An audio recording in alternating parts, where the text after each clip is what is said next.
Hey there, A's Day fans. Welcome to our Thursday edition of our show. I'm your host, Joe Grado. I want to thank each and every one of you for stopping by for this newest edition of A's Day.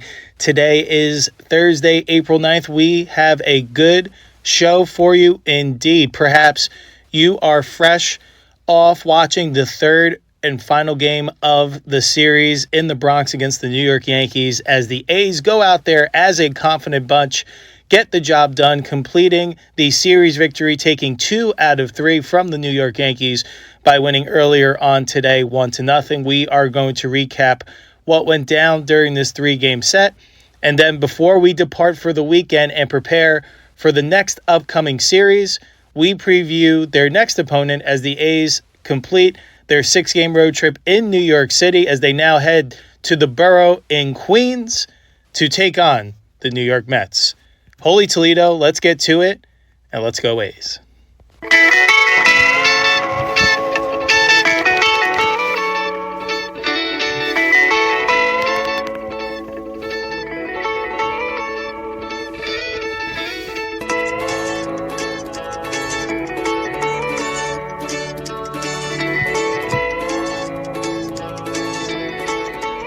All right there, A's Day fans. Thank you again for tuning in on this Thursday afternoon or whenever you're listening to this edition of A's Day. We appreciate all of your support. Speaking of, be sure to continue to listen to us, download on wherever you listen to your favorite audio podcast. Hopefully, A's Day has joined your regular rotation, but be sure to check us out on platforms like Apple Podcasts, Spotify Music, Amazon Music, Samsung Radio, iHeartRadio, Podbean, and so many more. Wherever you can listen to an audio podcast, more than likely you'll be able to check out A's Day. In addition, check us out on our social media platforms on Instagram at A's Day Baseball Podcast, on X, formerly known as Twitter, at A's Day Baseball. And be sure to check out our YouTube channel for video editions of these episodes, as well as our A's player interview content, A's baseball destination content, experiences, and so much more as we traverse throughout this exciting 2026 season and beyond, covering your athletics. And to become an official subscriber of A's Day, check us out on our Patreon site, patreon.com/A's Day. For just $2 a month, you'll be entered to win monthly A's Day t-shirts, A's autographed memorabilia, future A's game tickets, and so much more as we are able to grow this platform collaboratively. All right, let's jump right into our first topic of discussion to recap the A's most recent 3-game series against the New York Yankees that has concluded earlier today. Still reliving that weekend walk-off and series win over the Astros. Then this past Monday, the A's got to enjoy an off day in New York City following their travel from the West Coast over to the East. And it would be time to flip the page and face head-on a new challenge, one in higher magnitude perhaps. In fact, one of the toughest teams they'll go up against this year, kicking off the A's 6-game road trip in New York. First stop is the Bronx this past Tuesday for the first of 3, as we were treated to a fine pitching matchup between the veteran right-hander for the A's, Aaron Civale, going up against one of the AL's toughest right-handed pitchers, Cam Schlittler. After trading zeros in the first, and A's went 6 up and 6 down to start, the Yankees would get on the board first via a solo home run from Ahmed Rosario to left and grab the lead 1-0. Remember that name for later. In the third, the A's would answer back immediately and do something no other team has been able to do this year thus far against Schlittler: score. With 1 out following singles by Max Muncy and Jeff McNeil, along with Denzel Clark's 2-strike sacrifice bunt to move the runners into scoring position, the Big Amish Nick Kurtz would come through with a 2-run double to center to give the A's a 2-1 lead. With 2 outs, Tyler Soderstrom would come through with an RBI single, bringing home Kurtz to increase their lead to 3-1. Both offenses would be held at bay as Schlittler would be done after 5. Civale pitched around some traffic and left the game in line to win his second game in as many starts in an A's uniform. He went 5 innings, allowed 2 hits, 1 run, 4 walks, and had 6 strikeouts. Justin Sterner would come on and pitch 2 scoreless to bring this game to the bottom of the 8th in the Bronx. Still 3-1 A's on is right-handed pitcher Mark Leiter Jr. looking to preserve this lead to the ninth. Unfortunately, his rough start to the season continues. He would go on to allow 3 straight singles, including an RBI single by Giancarlo Stanton, to shrink the lead to 3-2. Then with 1 out after getting Jazz Chisholm Jr. to fly out to shallow center, cue the dramatics. I told you, remember the name, and it's for this moment. Ahmed Rosario delivers in a big way, blasting another home run, this time a 3-run shot to turn this game on its head and give the Yankees the late 5-3 lead.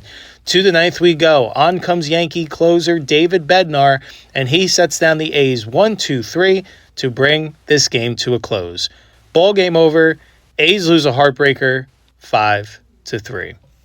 So definitely an exciting but also very heartbreaking finish to this first game to kick off a 6-game road trip. And the A's are coming in riding off the high from the Sunday dramatics where you had Brent Rooker cap off a 2-home-run day and 6 RBIs, walking off your AL West rival Astros, cementing that series. And even with the off day in between, you want to come in and start this road trip on a positive note, show a good effort, and this team collectively truly did.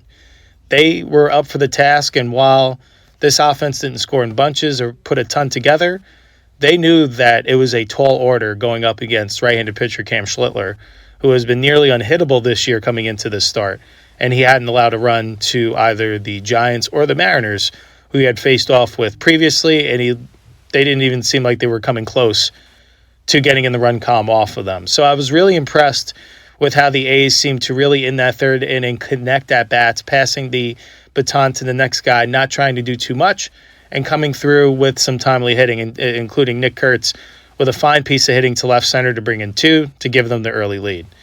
And while the strikeouts were still there, you could see that the quality of at-bats was improving, that they were able to get Schlittler out after 5 innings because of that elevated pitch count. After 5, I think he was right around the 90-pitch mark. So they did their good job of making him nearly average. I think that puts him right around 16 pitches per inning, right? Getting creeping up close. Another 10 pitches in that time span could have had him be. It felt like a taxing collective that it felt like he threw 100 pitches and that he was throwing 20 an inning to get through this A's lineup. Even though he went 6 up and 6 down, you could see that second time through the A's made their adjustments and were swinging at strikes and making quality contact. And while Schlittler still got through it, I feel like I think he still racked up 7 or 8 strikeouts. It took a lot more effort. He wasn't just breezing through this lineup up and down. And I feel like the A's were ready to answer the bell to this magnificent challenge, going up against a tough right-hander in Schlittler, but then going into Yankee Stadium against one of the best teams in baseball. So despite them coming out on the other end of this result, I thought it was a very encouraging result. Aaron Savali threw the ball very well. In fact, the veteran going up against the young right-hander in Schlittler, I thought Savali won that duel. He outpitched him just enough. He only allowed the 1 run and left this game in a prime position to win his second start in as many games as an Athletic. Let's see how this tracks, but so far it's looking a very good free agent signing and a very good move by the A's front office, bringing in a guy like Savali. He has answered the bell, bringing some veteran stability. The command at times you could see was waning a little bit. The 4 walks is still a bit high in 5 innings of work. But I think what I'd love seeing was seeing Savali really bear down with runners on and making his pitches when he needed to and getting out of trouble. I think Savali pitched like a true professional, and it seemed like he was getting more comfortable as the game went along. The only blemish on this line was that Rosario home run, but besides that, thought he did a good job of relatively keeping the Yankees out of the air and having them hit his sinker into the ground, which is a winning formula for a Savali-type pitcher. Wasn't meant to be for him to factor into this decision, despite the fact that the A's did hold the lead against the Yankees 3-1 into the 8th inning with 2 outs until Ahmed Rosario, and we're going to refer this as the Ahmed Rosario game if this was the Talking Yanks podcast, who is hosted by John Boy Media. We would be claiming this the Ahmed Rosario game, someone that is not a true home run hitter, hits 2 home runs to lead the effort. He had 2 home runs, 4 RBI. Shout out to him for being the winning player in a winning moment for the Yankees to come back from 3-1 and overcome that deficit late in the game and to pull out ahead and win this game by 2 shows the character of that team that is truly experienced, and their level of expectations should be, with that roster currently assembled, World Series or bust, at least representing the American League. I know the Los Angeles Dodgers are a whole nother animal, but with those expectations, that's the type of performance you see. And leaving that game, it just kind of at the moment had that feeling of this was the true definition of where these two teams are at this present moment. The Yankees are finding different ways to win and try to win these early games to be able to set themselves in September to prepare for an October run, as compared where you see the A's are moving in the right direction, but they still have a younger roster that is ascending, but is still needing to find a way to close these games out as compared to finding different heartbreaking ways to lose them. So despite the strong effort, they do come out, the A's, on the long side of this 5-3 deficit. You can see Mark Leiter's struggles continue. His ERA north of 10 now. Still, Mark Kotze, the manager, has shown plenty of faith that he does believe Leiter Jr. can still get the job done, and just chalks this up to a rough start to the season for Leiter Jr. So you haven't seen the last of him, but from the jump, it just seemed like his command has not been there, and his stuff has been elevated in the zone. Those combination is what has led to the hard contact percentage rate and the poor outcomes thus far. Hoping we could see him turn it around. But that's a tough way to lose that one. Leiter gives up 4 hits, 4 runs in 2/3 of an inning, and the game completely changes, flips on its head, going from 3-1 advantage to being down 5-3. It seemed like the air was out of the balloon for the A's from that point. They go up 1-2-3, they go down 1-2-3 against the Yankee closer, and that is that. So, as tough as it is, got to wipe it away clean and attempt to achieve the objective the following day. The beauty of this game that we call baseball, there's always tomorrow, especially in the regular season, to right your wrongs from the day before. As we are set for Game 2, which took place yesterday, Wednesday evening, Luis Severino going up against Will Warren from the Yankees. Revenge game for Sevy is set as the former Yankee Sevy looking to get the A's back in the win column. After the A's put up a scoreless first, the Yankees offense got to work early, making Severino grind from the jump. The Yankees welcomed Sevy back to the Bronx with 3 straight singles, including an RBI single by Cody Bellinger to grab the early 1-0 lead. After bouncing back to strike out Ben Rice and Giancarlo Stanton, Sevy would walk Jazz Chisholm Jr. to walk the bases loaded, and then J.C. Escarra would also be issued a free pass to walk in a run to increase the Yankee lead to 2-0. He would get Ahmed Rosario to strike out swinging, to strike out the side and end the inning, limiting the damage to 2 runs, but it did take him 30 arduous pitches to get through it. However, from there, Severino would settle in, putting up zeros in the second and third, needing just 34 pitches combined to get through those 2.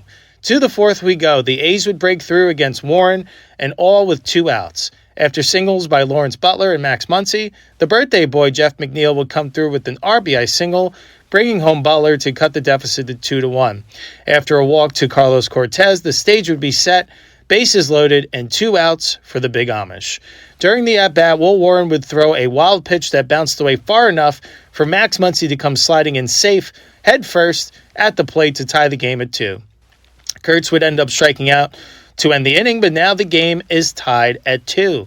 With the tying run on second in the 5th, on his 100th pitch at 98 miles an hour, Sevy would get Ben Rice to strike out swinging, exiting the mound with a patent Sevy scream pumped up from his road performance in Yankee Stadium. 5 innings pitched, 4 hits, 2 runs, 5 walks, 7 Ks.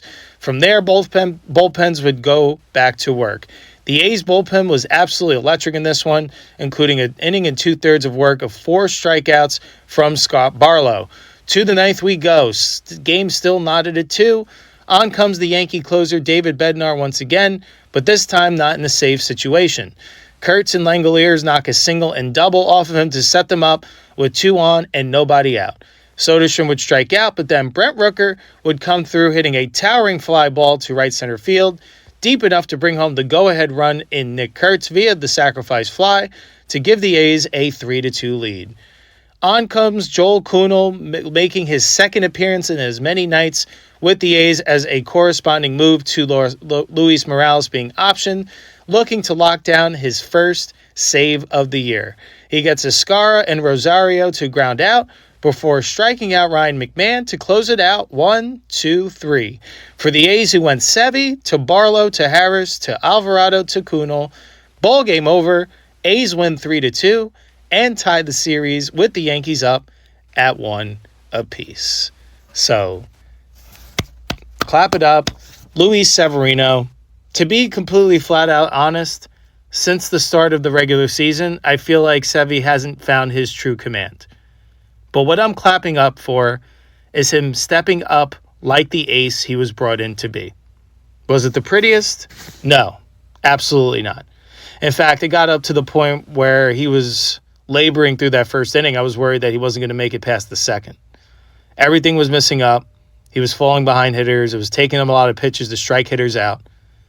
Issuing free passes, lots of traffic. Didn't know how long Sevy would be for the game.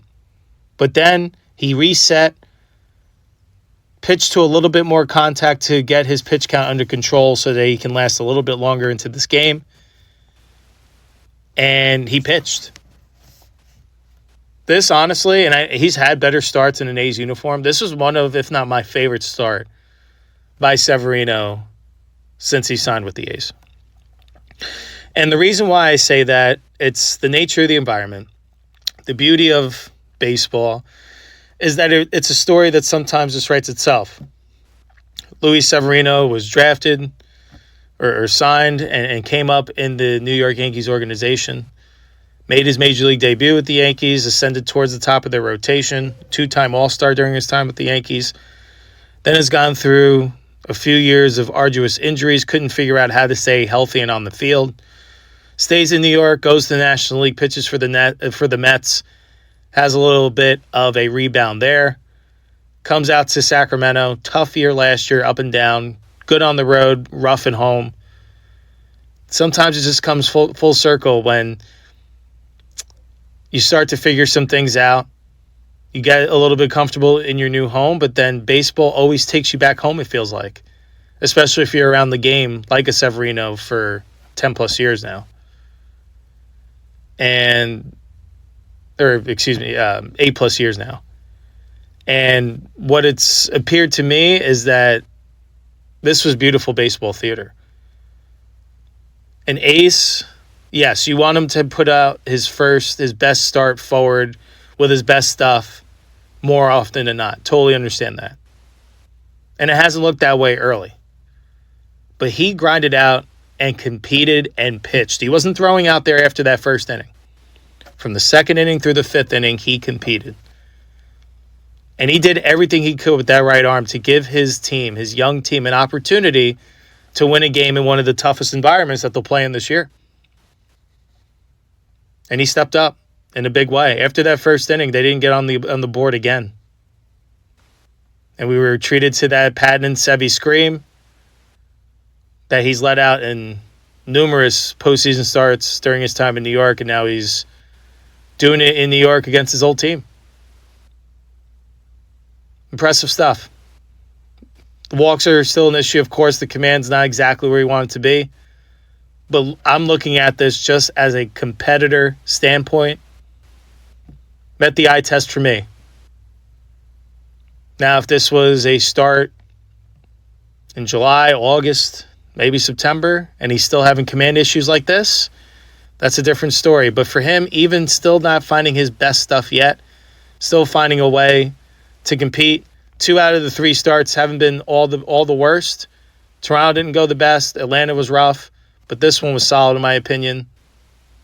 I think the more that he gets his feet settled into this season and a few tweaks of mechanics, perhaps arm release, arm angle, we'll see what they decide to do when they go back to the lab. But that strikeout pitch was working.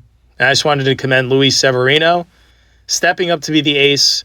This A's team need this win felt important, even though they know the chips were stacked against them against a team on paper that is expected to be better than them by season's end for sure. But that didn't matter. It kind of felt like a breath of fresh air for the A's to be able to grind out this victory, not to get swept away in this series and then lead into nervous time over the weekend. Now they have an opportunity that they win this game because of a strong starting pitching performance. But I want to give a hats off and a kudos to this bullpen. And I know we've had some concerns on previous episodes all throughout the offseason. We were very concerned as to why the A's front office didn't make more of an initiative to add to this bullpen. I know they added guys like a Scott Barlow. They signed minor league contracts with guys like Nick Hernandez. Obviously, they brought in a Mark Leiter Jr. to help solidify some of those back end of the bullpen needs. But with the market that was out there, I think the A's could have made more of a splash in this department, but they decided not to for whatever reason. And so with the initial blow-ups that have happened at different spots of the bullpen early in the year, kind of has magnified that area of weakness just a little bit louder. So it was good to see this unit step up as a collective and silence that outside noise. They don't care. They know how they performed in the second half of last year post Mason Miller, and they know that once they get their footing in the season, they still have the ability to get outs. They just haven't done it consistently early on, but they stepped up as a collective in a big way in this one. 4 innings pitched, no hits, no runs, just 2 walks and 8 strikeouts. Keeping one of the best lineups that they'll face this year at bay. Hats off to him. It was a solid performance. Held them scoreless for 8 innings as a collective between Sevy and this bullpen. Yankees didn't score again after the first inning. So impressive stuff. Collectively, I feel like the team is playing better defensively. And how about Joe Kunal? Gets called up earlier this week in a corresponding mood to when they sent Morales down to AAA Las Vegas. He gets thrown right into the fire. How about that? In Game 1, he gets the last out of the inning after Leiter gave up the lead. He got the final out of that 8th inning. Then he comes in today in a save situation because the A's are just rolling through the bullpen. And the matchup stated that's where they felt most comfortable in that lane. I didn't get an opportunity to watch the post-game from last night's game, but I would love to dive a little bit deeper to see what reason led Kate to bringing in Kunal as compared to another option out of the A's bullpen. But it turned out to be the right call without a doubt. I know Joel's been getting outs at the AAA level pretty consistently, so perhaps riding that positive momentum right into an end-of-game situation because it looked like he had been here since the start of spring training, the way he pitched. 1, 2, 3, 2 ground outs, striking out McMahon to finish the game. Very efficient, got ahead of hitters, attack. Kept the Yankees out of the air in that last inning and got it to the finish line. So, impressive win for the A's.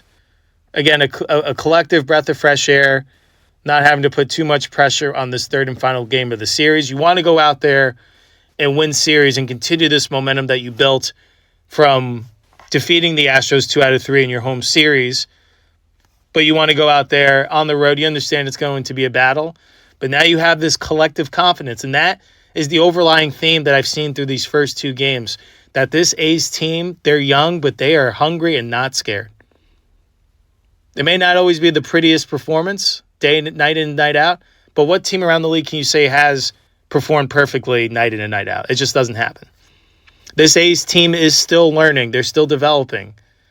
But they're playing well as a collective, and they're competing till that 27th out. And that's what you can ask as an A's fan. That's all you can ask. Like what I've seen, I think this was an important win, and now they have that confidence to go in here. Early game, Game 3, day game in Yankee Stadium. Perhaps not as much of a hyped-up crowd due to people being away from the stadium, having to work, whatever the case may be. That does seem to be the nature of day games around baseball during the week. A's a little bit warmer than the first 2 days of the series, but nevertheless a cold one perhaps to have to navigate to find a way to get the second of 3 victories in the series and defeat the Yankees on the road. Is it possible? Is it plausible?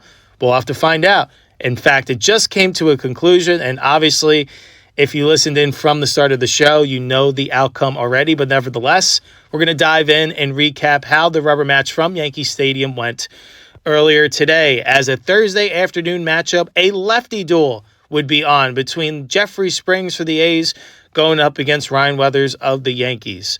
Pitchers' duel indeed would ensue as we went through 6 innings scoreless on both sides, treated to high-quality pitching from Springs and Weathers. We had to fast forward to the 7th to get the game's first offense as after a booming leadoff triple from Max Muncy, Tyler Soderstrom would come through with an RBI single to give the A's the 1-0 lead.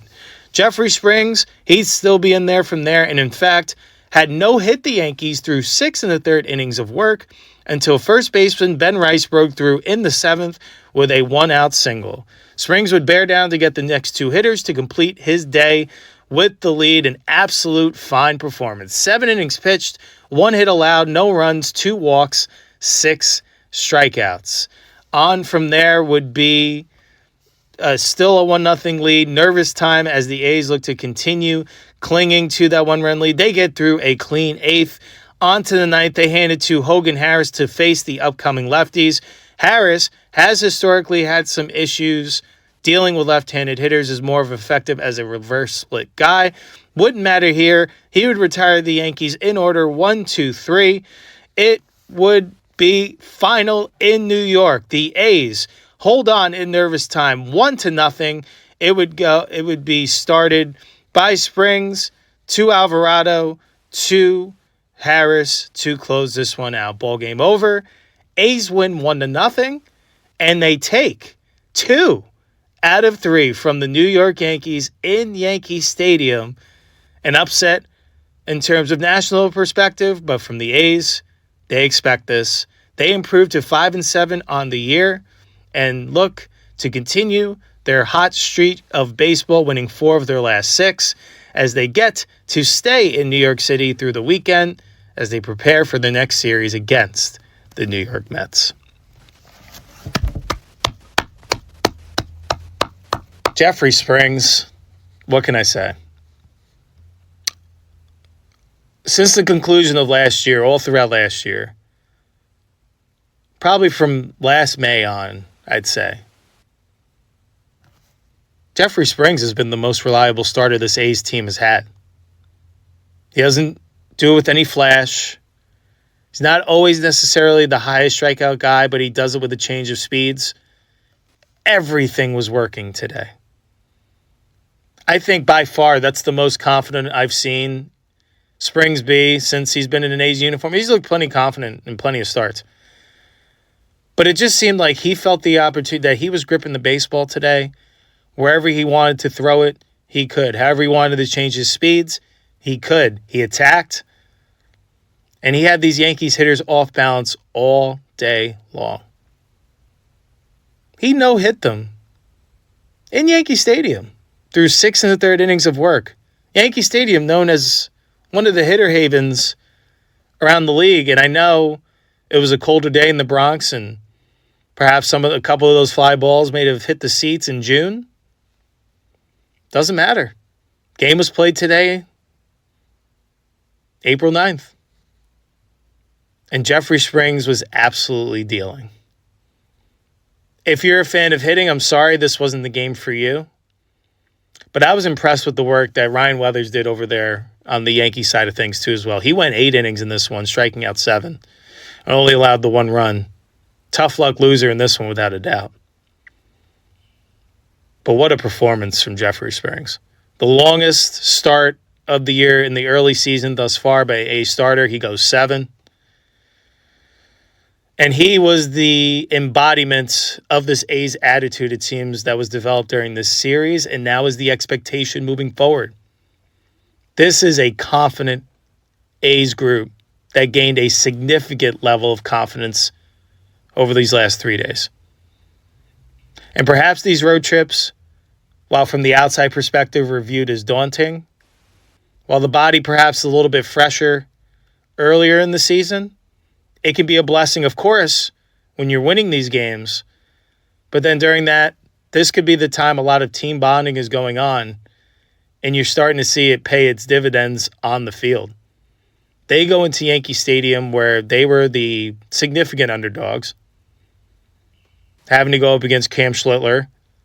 And in fact, they battled him And they hit him better than anyone else has this year thus far. Then, despite having their heart ripped out by a tough eighth inning, they come back and respond by winning 2 back-to-back one-run games. And now, after dropping the first 2 series of the year, where there were a lot of question marks around this A's slow start, they responded in a big way by now winning back-to-back series against the Astros and now the Yankees. So I think they put to rest, at least for the time being, the potential of this A's team. It's there.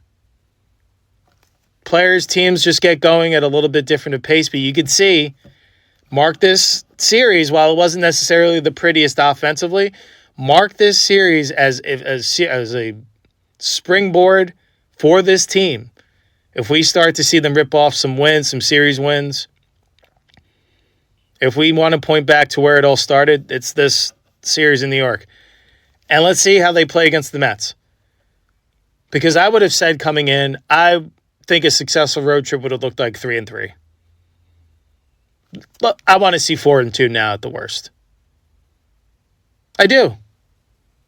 I don't want them to take any step back or rest on their laurels because they won 2 out of 3. By no means is this the World Series. We're 12 games in. There's so much more that can go right, and there's so much more that can go wrong. There's still 150 games to play. There's way too much work to be done. You're still sub 500, so there's still plenty of work to be done. So keep that hunger. Don't get too high, because I'm sure it feels monumental for the A's to win this series 2 out of 3 against a quality opponent like the Yankees. But they can't get too high and overlook the next challenge that is ahead of them in the New York Mets. While I do feel the Yankees are a better team than the Mets haven't been playing the worst, especially as of the last week and a half or so. And we'll get to them in a little bit. We're still enjoying this one. But how about that? A's go out there, they take 2 out of 3 in the Bronx. And they do it with pitching. Yes, they had timely hitting. And it's good to see Nick Kurtz is starting to come around. He went 5 for 14 in the series. Not really for much slug. He had the 1 double. But the bat to ball is returning. He's still swinging at strikes. He's not really chasing. He's starting to figure it out. Tough one in this third game. Brent Rooker had to leave in the middle of his first at bat. He tweaked something in his back. We'll follow up on social media and probably our next episode once we know a little bit more about Rook. But hopefully it's just something minor and that he'll be out for a few days and then be back in that lineup. So hopefully all's well there. But what a performance. What a team collective. I think that this A's team just seems to be fielding it a lot better defensively. And I know Ibanez kicked one today. But I just from the eye test, I think that's only their 3rd error this year. Through 12 games, that's pretty good. Compared to how big of a problem it was last year, I feel like the A's have made great strides in that area. And I think that's very important and has helped support a better string of performances from this A's pitching staff. But very impressed with this. Hope you enjoy it. Remember, we got to ride the highs properly and the lows too and everything in between. Can't get too high, can't get too low. But A's fans, this is a good day. Because now you look around the league, teams are looking at us now.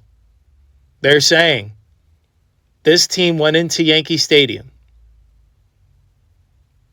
took 2 out of 3. Could have swept, by the way, if not for a disastrous 8th inning. There's a new expectation. And I know they're still 5-7. I'm not saying the Yankees did overlook them in any way. I think the A's just outperformed them. But even if there was a little bit of looking ahead, I doubt any team's going to do that anymore. At least for the time being while the A's are playing this brand of baseball. If the A's are going to pitch it this well, we're going to have a lot of fun episodes here on A's Day. But that's the next step. They got to follow it up with another strong collective showing. They can't be doing this seesaw battle where it looks good sometimes and then it looks disastrous others. I know it's not going to always be perfect. I know they're going to give up runs. That's baseball. But just find that median somewhere that your worst isn't something that is necessarily insurmountable, because that's where it gets sometimes, where the A's will just be starting to give up a plethora of runs and it doesn't seem like the onslaught is anywhere near stopping. But the way this bullpen performed outside that 8th inning, Absolutely electric, brilliant stuff on a pretty big stage. So big series victory. Hope you enjoyed. We surely did. We got to check out all the action. And it's just raised the standard in my eyes. I'm not saying I'm expecting them just because they beat the Yankees to go out there and beat the brakes off of everyone, but I'm expecting them to be a lot more competitive in this AL West race than people were expected coming in. I know people, including myself, were projecting the A's perhaps as more of a wild card type potential. And now I feel like as we look around the league early, with how the A's are pitching it lately and the potential with this lineup and their improved defense, there's no excuse why they shouldn't be in that conversation. I think this is a huge stride. It's going to instill confidence in this team that they can go into any challenge and know they have the talent and the team collective to get the job done. So before we move on to our series preview for their next opponent in the New York Mets coming up tomorrow, we want to do our 3 stars of this series. And it was a little difficult because there were some strong performances without a doubt. But this series win just felt like such a team collective. A lot of people contributed at different times. And that's the nature of series and team wins. A lot of it's multiple people chipping in. Doesn't always come down, and more times than not, most times it doesn't just come down to one person. But in this series, I feel like the A's really banded together as a group. They knew they had a tall task in front of them and went out there and got the job done, winning 2 out of 3 in a tough environment. Let's get to our 3 stars. So for our 3rd star, it was kind of hard for us to pick just one offensive guy because the offensive numbers didn't necessarily jump off the page. At first, I guess we're going to throw out an honorable mention here in Tyler Soderstrom. He came through in 2 big run-scoring situations, but if you look at his numbers on the whole, it was he only had 2, or I think he only had 2 hits throughout the whole 2 or 3 hits throughout the whole series. So, but those hits were so crucial. That's why we wanted to mention him. He had the only run driven in Game 3, and he had the RBI single during Game 1 to increase their lead to 3-1. So, he didn't have a high volume of hits, but his hits were quality, and they brought in runs to help the A's cause. So that's why we wanted honorable mention. So we ended up giving the 3rd star to Nick Kurtz. And while we realized that he didn't have necessarily a huge power impact on the series, he went 5 for 14. He had a double, 2 RBIs. And he had the 2 RBIs to give the A's the lead in that first game against Schlittler. And then it seemed like even in games 2 and 3 that he was getting on base, collecting his singles, being a catalyst to help start momentum for the offense. So I really thought it was important and a key part to see for Kurtz's teammates to see some go through the hoop, seeing Kurtz hit the ball well to all parts of the field, and passing to the baton to the next guy. So Nick Kurtz ends up getting our 3rd star for his performance in the series. 2nd star, we're given to right-handed pitcher Luis Severino. 5 innings pitched, 4 hits, 2 runs, 5 walks, 7 Ks. We talked about the revenge game, Sevy coming back in a big way and getting his 7th strikeout on his 100th and final pitch of the night at 98 miles an hour. Impressive stuff.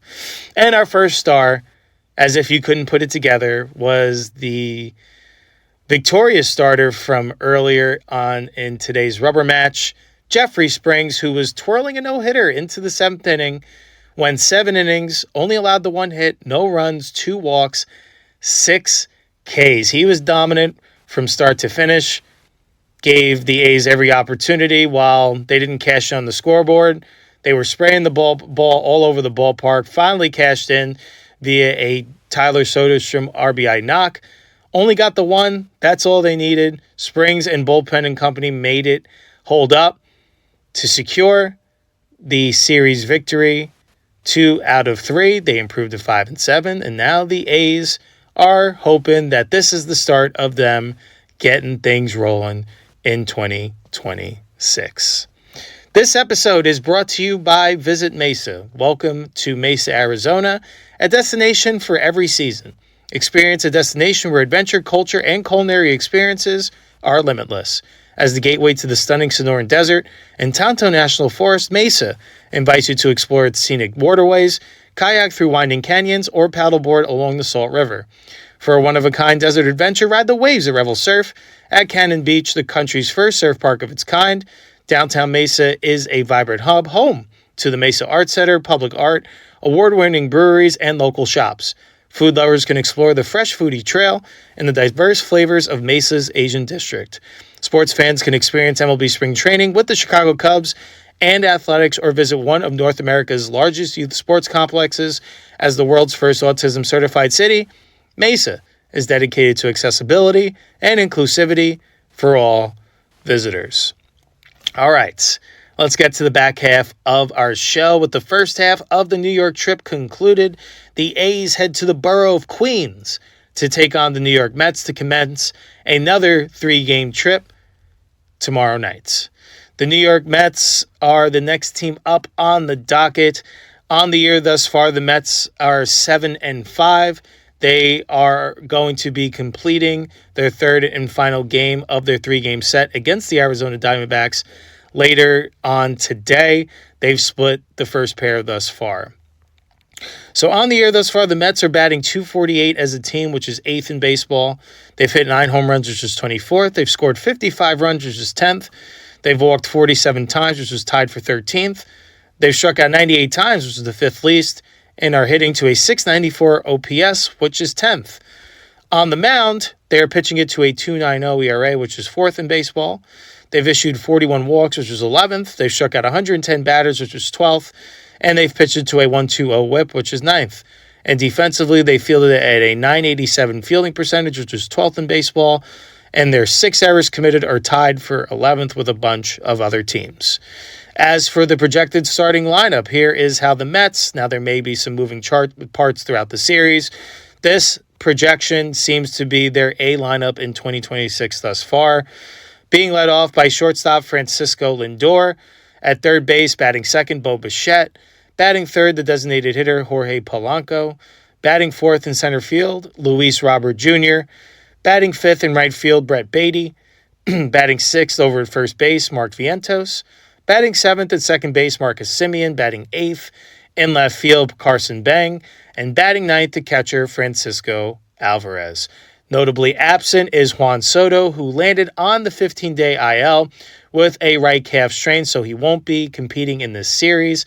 Probably a breath of fresh air for the A's pitching staff, but nevertheless, hope Soto gets well soon, and we get to see him shuffling in the box sooner rather than later.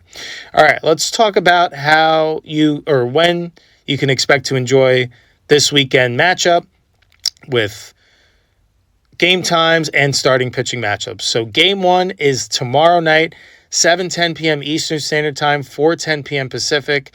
The A's have not announced their starter as of yet due to Morales being optioned. The understanding is that JT Ginn may fill this role, but be sure to follow along on social media once the A's officially announce tomorrow's starter to be kept abreast of this information. But the starter has not been announced. He'll be going up against Mets right-handed pitcher Clay Holmes. In Game 2 on Saturday, April 11th, 4:10 p.m. Eastern Standard Time, 1:10 p.m. Pacific, Jacob Lopez will be getting the ball for the A's going up against Kodai Senga. In Game 3, the rubber match of this 3-game set, on Sunday, 1:40 p.m. Eastern Standard Time, 10:40 a.m. Pacific, Aaron Savali will be getting the ball going up against Freddie Peralta. All right, let's get to know a little bit these Mets starters that the A's offense will be going up against. So Game 1 starter Clay Holmes. Thus far this year, he's been off to a strong start. In 2 starts, he is 2-0 with a 1.42 ERA. In 12 2/3 innings of work, he's allowed 5 walks, 9 strikeouts, and has pitched to a .95 whip. In his last start, he got the win in San Francisco, going 7 innings, allowing 3 hits, 2 walks, 4 strikeouts. His fastball in the air thus far has averaged 93.7 miles an hour, and he works with a 6-pitch mix, a sinker, changeup, sweeper, cutter, curveball, and a four-seam fastball. He is a heavy ground ball pitcher with that heavy sinker, as thus far this year he's pitched it to a 65.7 ground ball percentage, which ranks in the 95th percentile of all qualified pitchers in baseball, according to Baseball Savant, and he has generated a 33.7 chase percentage, which is in the 74th percentile. For 2026, Holmes has moved closer to the first base side of the rubber to increase the bite on his sinker, improving his ability to get ahead of hitters. He's considered a contact management starter rather than a high strikeout arm. He has a 3-year contract with the Mets, $13 million in 2026, and a 2027 player option. When he's on, he's inducing a lot of ground balls. His pitch mix hasn't changed too much from his bullpen days, but he's lost a little velocity, about 3 miles per hour on a sinker, approximately 2 miles per hour off of breaking stuff due to the extra pitches he's throwing. Amazingly, his walk rate didn't change too much last year, though he was never a reliever who didn't put men on base. So with Clay Holmes, you're going to have to get him elevated, but if he's on, that sinker is going to be diving and heavy away from left-handed hitters. So look to attack Hurley. He is someone that is typically going to fill up the strike zone, but if he is off, it could get erratic rather quickly. But thus far on the year, Holmes has proven to be one of the more consistencies from this Mets team thus far in a positive way. Game 2 starter Kodai Senga will be getting the ball during Saturday's game. In 2 starts thus far, he's pitched to an 0-1 win-loss record with a 3.09 ERA and 11 2/3 innings pitched. He's issued 5 walks, 16 strikeouts, and has pitched to a 1.20 whip. In his last start, he also got the win at San Francisco, pitching 5 2/3 innings, allowing 5 hits, 2 runs, 2 walks, and 7 Ks. Senga's fastball this year thus far has averaged 96.1 miles an hour in the year, which is in the 75th percentile, and he works with an extensive repertoire, 7 pitches in his mix: a fastball, cutter, forkball, sweeper, sinker, slider, and curveball. He also has generated a 34.5 whiff percentage, which is in the 85th percentile, and his 34 K percentage is in the 87th percentile. His primary pitch remains a plus weapon with mid-80s velocity, immense vertical drop, and high whiff rates. Of course, we are referring to his ghost fork, which we referred earlier to his forkball. He features that 7-pitch mix, including an improved cutter, 38 chase rate in early 2026, and a continued developing slider. Early on in the year, he has showcased dominant form, pitching 5+ innings in both of his starts, demonstrating elite form when healthy.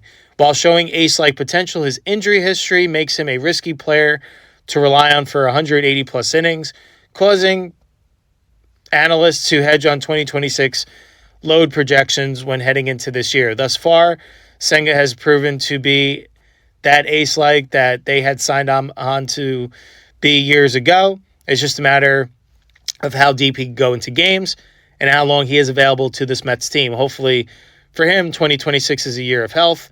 Just hope that the A's bats are able to run into some damage. I do think he is someone that is difficult to set on when his repertoire is working efficiently. He does have that ghost fork that does seem to drop suddenly and disappear from the hitting zone, hence why is coined the ghost fork, because it seems like a visually disappearing act.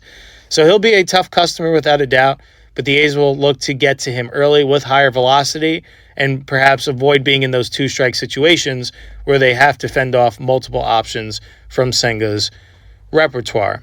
And then finally, Sunday starter, right-handed pitcher Freddie Peralta, who is in his first year in the Mets, who the Mets acquired via a trade this offseason from the Milwaukee Brewers. Thus far this year, Peralta has made 3 starts, including being the Mets' opening day starter. He has pitched to a 1-0 record with a 4.80 ERA. In 15 innings of work, he's issued 5 walks, 19 strikeouts, and has pitched to a 1.19 whip. In his last start against the Diamondbacks, he lasted 4 2/3 innings, allowing 3 hits, 3 runs, 3 walks, and 5 Ks. Thus far, his fastball has averaged 93.5 miles an hour, and he works with a 4-pitch mix: a fastball, curveball, changeup, and slider. Fastball Freddie has evolved to a balanced mix, roughly 50% fastballs, 30% breaking pitches, and 20% changeups. His fastball velocity peaked in 2025, averaging around 94.9 miles an hour, so he is a couple of ticks below that thus far. He is elite with his strikeouts. He is consistently ranks among top MLB starters in his career in strikeout percentage. His low contact rates suggest hitters struggle to pick up his release due to his natural deception, and he has solidified his reputation as a reliable innings eater over the past 3 years, continuing to pitch as a workhorse. He does, however, struggle with command at times as he does not fill up the zone, relying on a league average zone rate, which can lead to high pitch counts and limited deep inning outings. He can be prone to giving up home runs, requiring some better command. Now let's take a look at how the A's have fared in their history against the Mets starting pitchers that they'll be going up against. So not a ton of history here. Against Clay Holmes, Andy Ibanez is 2-for-4 lifetime, and Langeliers is 1-for-2 with a walk. Against Kodai Senga, Langeliers is 1-for-5, but he has homered against them, and Lawrence Butler is 2-for-3 with a double. And Freddie Peralta in the A's history, Brent Rooker is 1-for-4 with a home run, and Tyler Soderstrom is 2-for-3 lifetime. Head-to-head, these teams only clashed once in West Sacramento, as it was the Mets last April, who took 2 out of 3 in California from the A's. So the A's will be looking to return the favor this time in Queens. Let's get to making some of our predictions before we get on out of here. Let's make our home run prediction. We have not gotten this right yet. We were 1 series off with Rook, but we are 0 for thus far.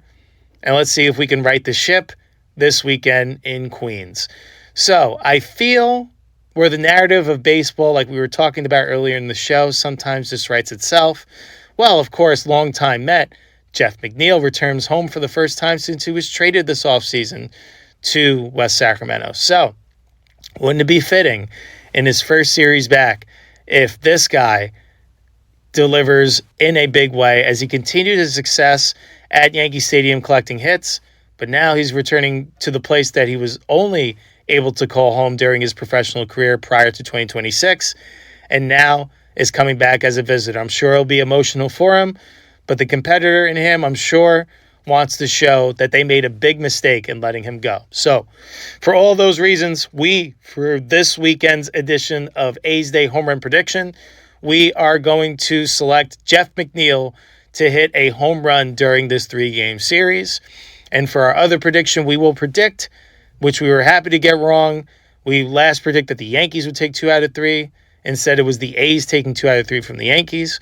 So for this weekend, we believe that the good times are going to continue rolling. While we understand that they will have some tough pitching matchups to go up against, I think this A's team is up for the challenge. They're enjoying their time in New York. They're settling in. They're winning some games. We're seeing various players on MLB Network. I think they're really enjoying their time on the East Coast. And I think the good times and the team bonding is going to continue to lead to some more winning baseball.